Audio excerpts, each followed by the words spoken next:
District of Conservation is sponsored by CFACT. To learn more about our sponsor, head over to cfact.org. Thank you so much for listening.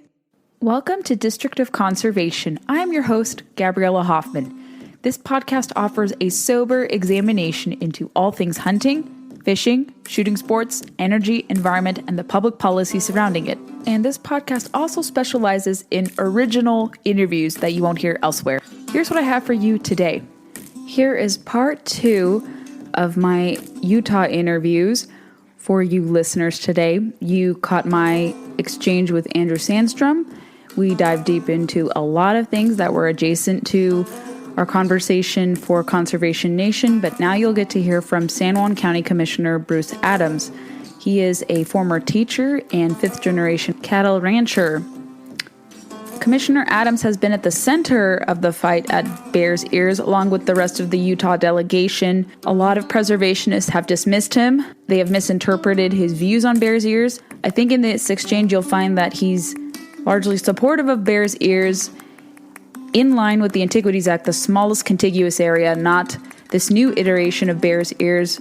And he'll explain how enlarged monuments can create problems with allowing balanced use, allowing public lands access, and much more. So I hope you find our conversation to be interesting. I would love to hear your feedback. My name is Bruce Adams. I'm a San Juan County, Utah County Commissioner. I've been in this position since 2005, so that makes me a commissioner for 18 years now. I have 2 more years to go on my present term. San Juan County is a unique county because it encompasses 5 million acres, yet there's only 15,000 people in the whole county. So there's a lot of open space, a lot of canyons, a lot of mountains, a lot of scenic area in this county. And I think that's one of the reasons that the federal government wanted to place a national monument in this county. I have no problem with protection of sensitive areas in the county, especially those that involve cultural resources. My only problem is Bears Ears was a monument placed over land that had 11 protections by BLM and Forest Service before the monument was ever placed there.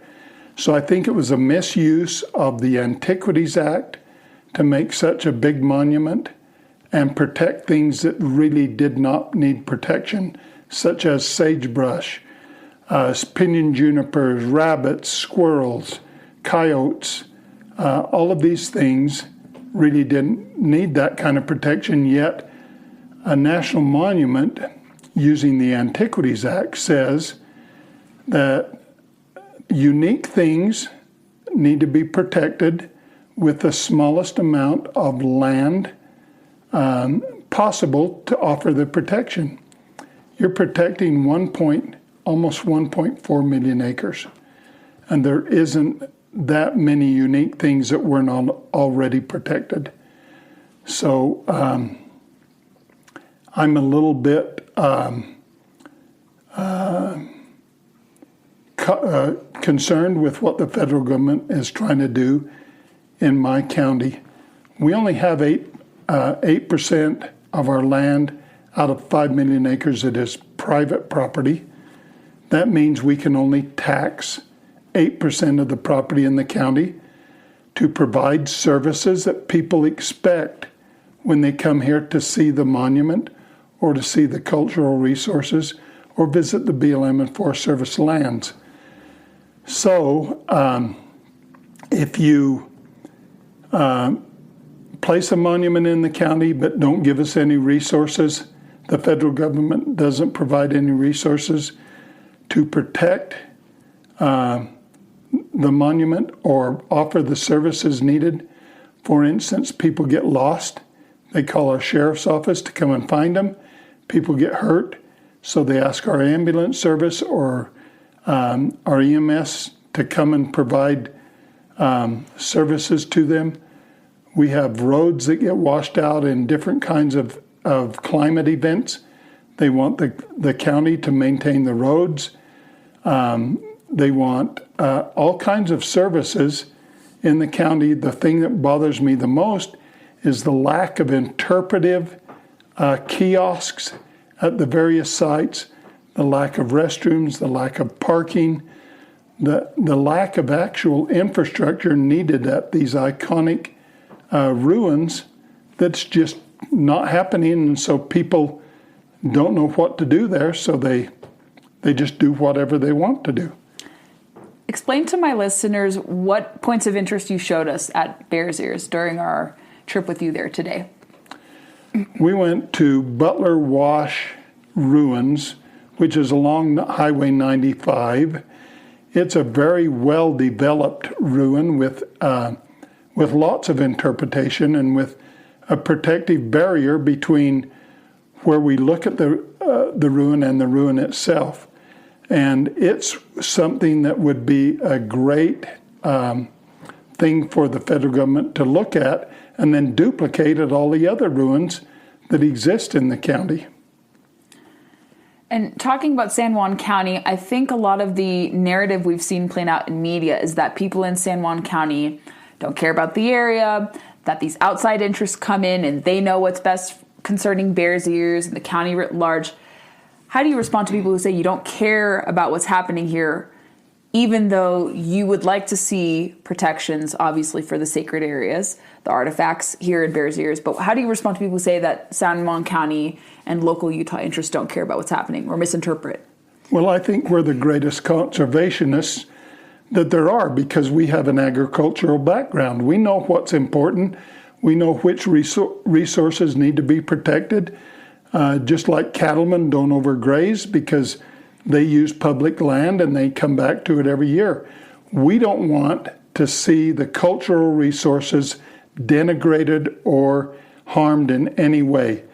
We respect them. We respect the Native American perspective about this iconic place. And we do not invite that kind of thing. Every barrel of apples has a few apples in it that are bad. That exists in human history, all throughout human history. So there are some bad apples, or some bad actors that come to our area.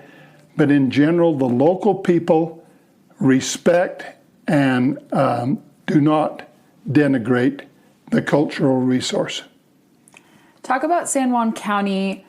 You told me during our drive that it is very heavy on what many people consider the extractive industry, but oil and gas and energy development. And that's kind of being lost in terms of a revenue source. Could you explain that for my listeners? Because with it being a public land state, I think people forget that multiple use is welcomed.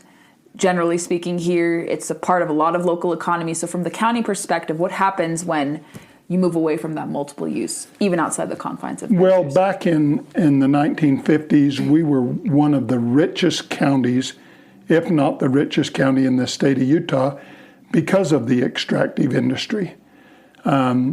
We had companies, oil companies, mining companies, that paid lots of taxes to the county, and we were able to provide a lot of services throughout the county. But since those industries have kind of gone away due to regulations on federal lands, people just are not able to extract in the county. It shifts the burden of taxes from the centrally assessed or the companies that come here to extract to the homeowners. So the homeowners' property taxes have gone way up, and the centrally assessed properties have gone way down. And so it's an unfair shift, in my opinion, and we know how to responsibly extract minerals in this county. We've done it for a long, long time.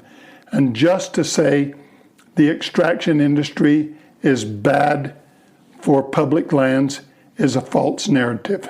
Especially with what we're seeing now, with the refusal to safely explore different federal oil and gas leases and similar related energy development activities. But I want you to offer to my listeners kind of a compare and contrast. In your experience, you've been in this position, obviously, you said since 2005. Let's look into kind of your interaction with the previous administration, the Trump administration, and the Biden administration. What has been the contrast between the two in terms of getting your perspective heard? Well, President Trump had no political reason to do what he did to reduce the Bears Ears Monument from what President Obama had established. There's 15,000 voters in southeastern Utah. Probably half of those voters are Democrats. So maybe 7,000, 7,500 Republican voters.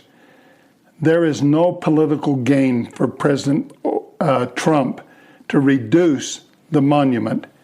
He told me face to face, Commissioner Adams, I'm going to reduce this monument because I've looked at the Antiquities Act and what it's supposed to do.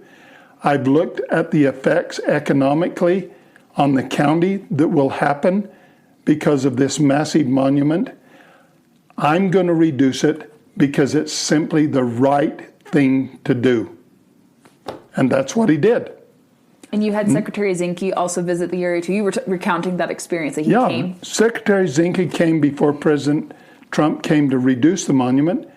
He flew in a helicopter, a Black Hawk helicopter. So talk about the helicopter again. So the governor provided 3 Black Hawk helicopters and brought congressional people, state legislature people, county commissioners, elected officials down to converse with Secretary Zinke. We got in a Black Hawk helicopter. He's a Navy SEAL. He's flown in Black Hawk helicopters his whole life. He told me, Commissioner, can we keep the door open on the helicopter? I looked at Governor Herbert, and he said, absolutely. He's the commander-in-chief of the National Guard. So we flew the Bears Ears perimeter for 2.5 hours in 3 helicopters with the doors open.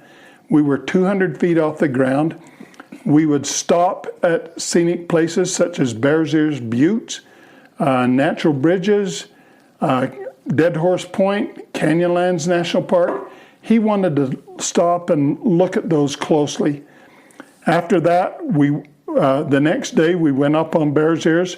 We had 25 horses, so he and his staff and people from Washington could actually ride up close to the Bears Ears Buttes, talk about this. Then we went back to town, had a nice dinner prepared for him at the college in Blanding. We had a lot of discussion with him back in Washington. His recommendation to President Trump was reduce the Bears Ears Monument.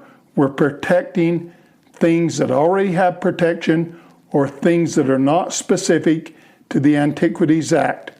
Based on that, President Trump came to Utah to the state capitol and reduced the size of the monument, which was the appropriate thing to do. In contrast now, I think within not even a year, like just about a year mark, President Biden recommended re-enlarging the monument to Obama-era levels and then adding maybe another 100 to 200,000 acres.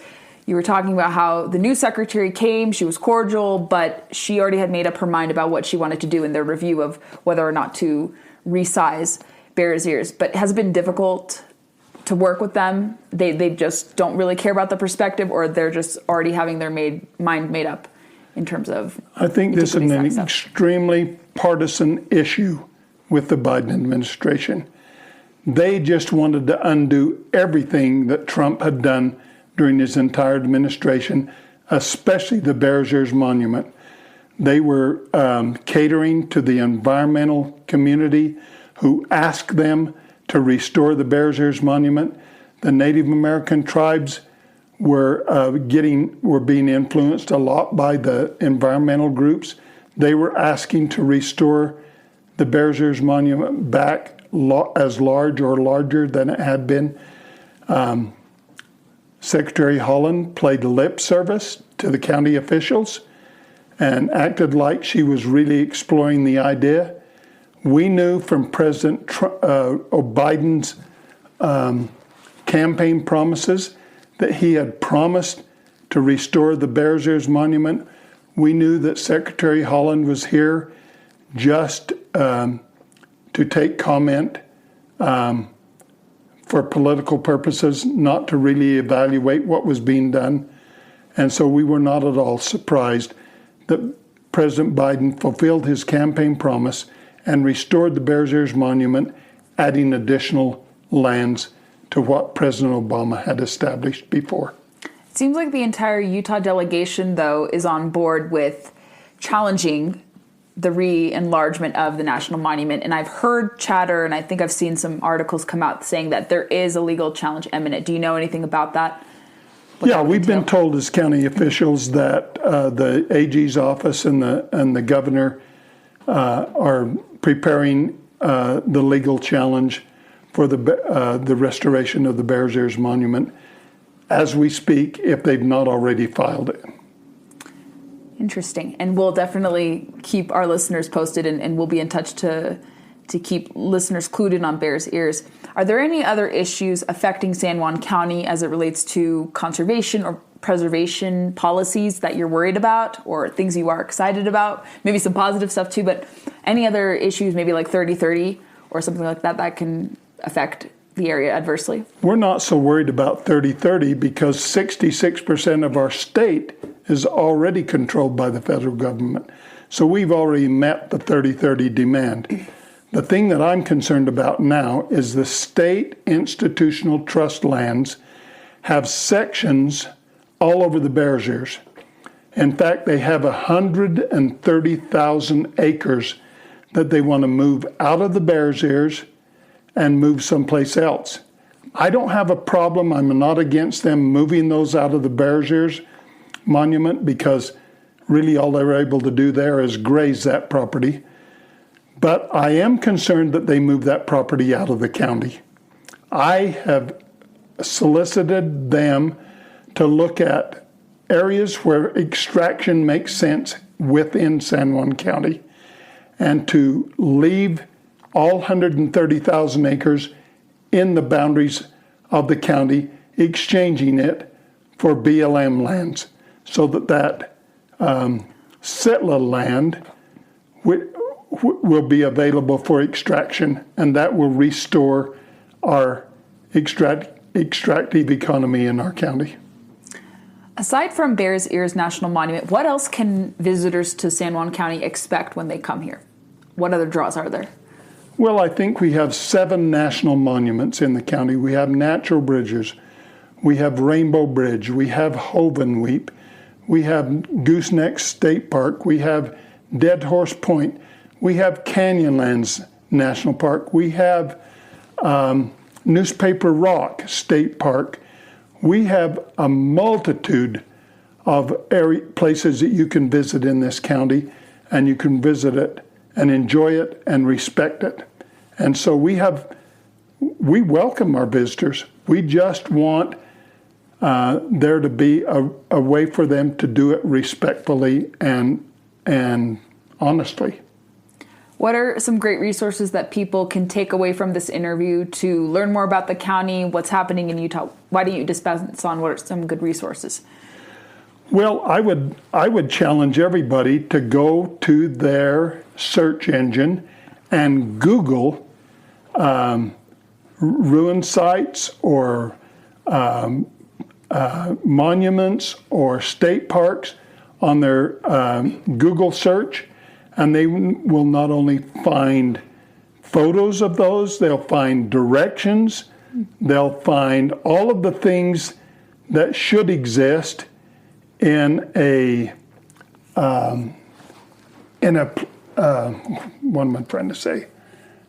In a visitor center at the intersection of 191 and Highway 95 south of Blanding. There could be a visitor center there that would have all the information somebody would need to know where they can go to all of these iconic places in the county.